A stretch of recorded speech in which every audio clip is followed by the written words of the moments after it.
Сәлеметсіздер ме оқушылар? Бүгінгі сабағымыздың тақырыбы денені шынықтырудың пайдасы. Польза физической подготовки.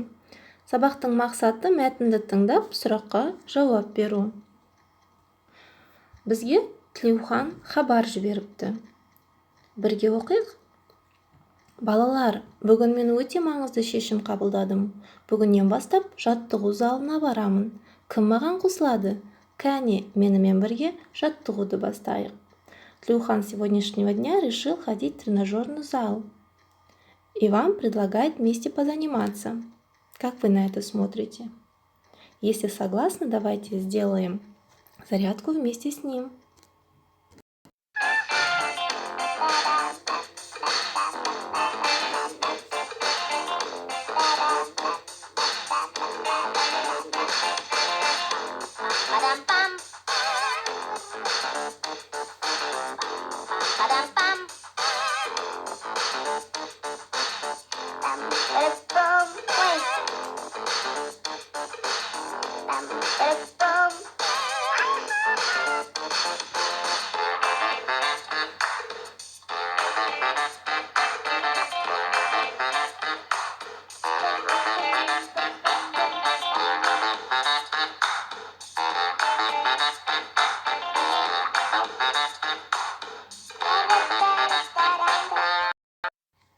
Жарайсыңдар балалар, денемізді шынықтырып алсақ, бүгінгі жаңа сөздермен танысайық.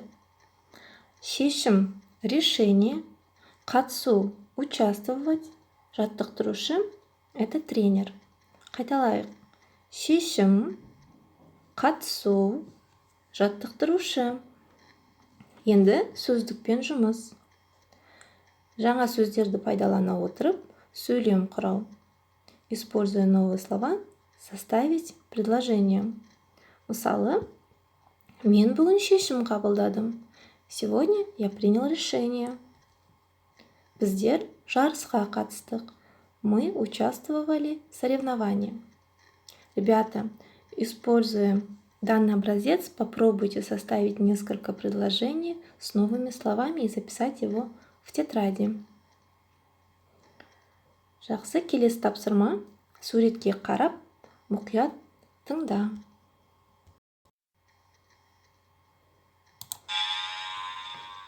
Сұңғат бүгін жүгіруден жарысқа қатысады. Сол себепті ол ерте тұрып, спорт залға келді. Ол ішке кіріп, таң қалды. Үлкен атасы мен кіші атасы да осында келіпті. Таң қалған Сұңғатқа үлкен атасы: балам, неге таң қаласың? Біз бүгін сенің жаттықтырушың, әрі жан күйерің боламыз, деді.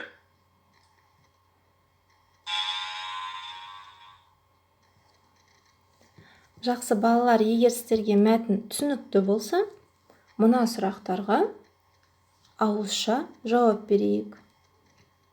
Сұңғат неліктен ерте тұрды? Почему Сұңғат так рано проснулся? Сұңғат ертемен қайда келді?